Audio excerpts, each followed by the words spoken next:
In today's video, I will be showing you everything you need to know about the Grow a Garden Prehistoric update. So let's get right into it. So the first thing they added is the pet mutator in the center of the island. And over here is a machine which mutates any pet into dinosaur eggs.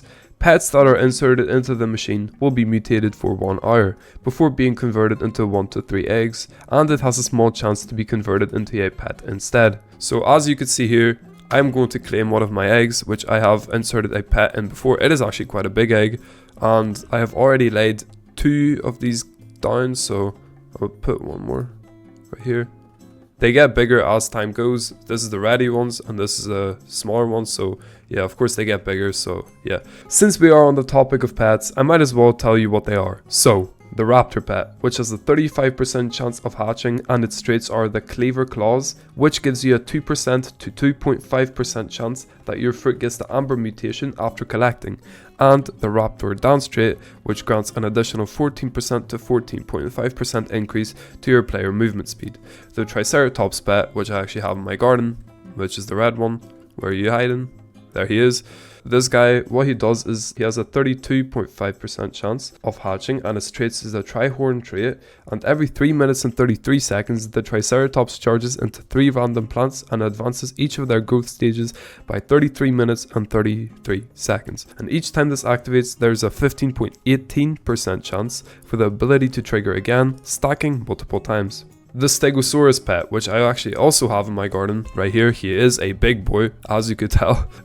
He is 22 years old. He is kind of getting starved, so yeah.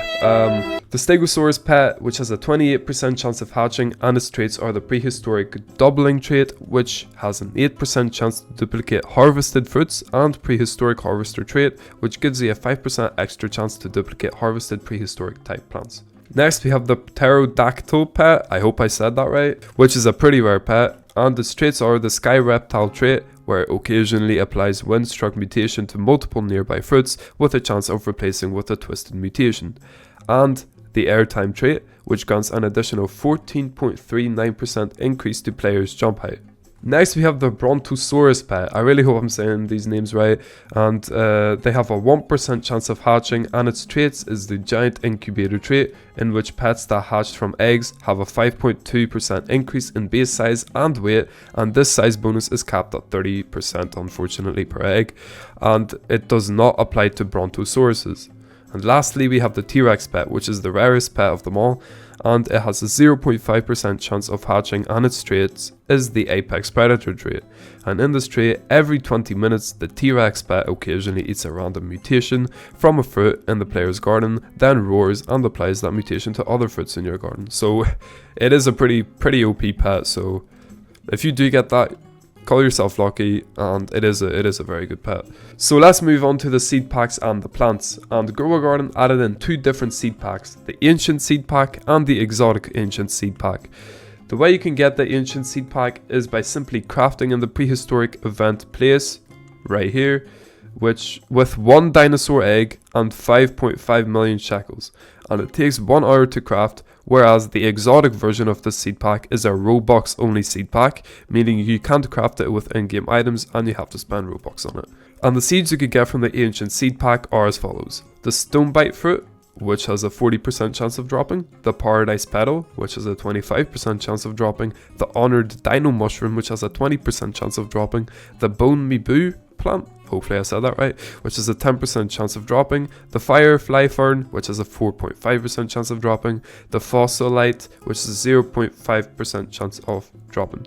And the only seed you can get in the exotic version of the ancient seed pack that you can't get from the normal ancient seed pack is the rainbow sack, which only has a 1% chance of dropping, so it is definitely very rare to get that. Now onto the dino crate, and this crate is obtained by crafting both the dinosaur egg, which you can get from trading in one of your pets into the pet mutator, and 5.5 million shekels.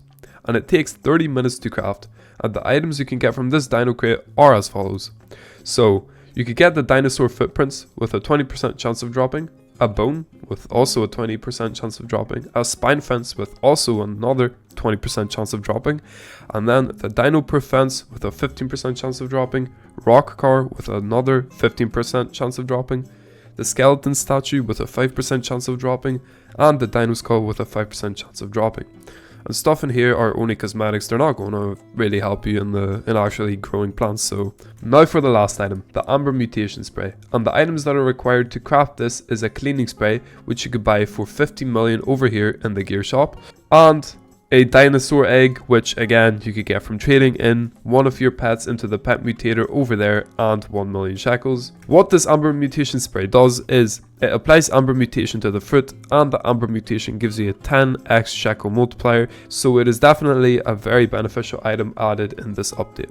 Thank you guys for staying all the way to the end, and make sure you drop a like and subscribe to stay in tune, and yeah, peace out guys.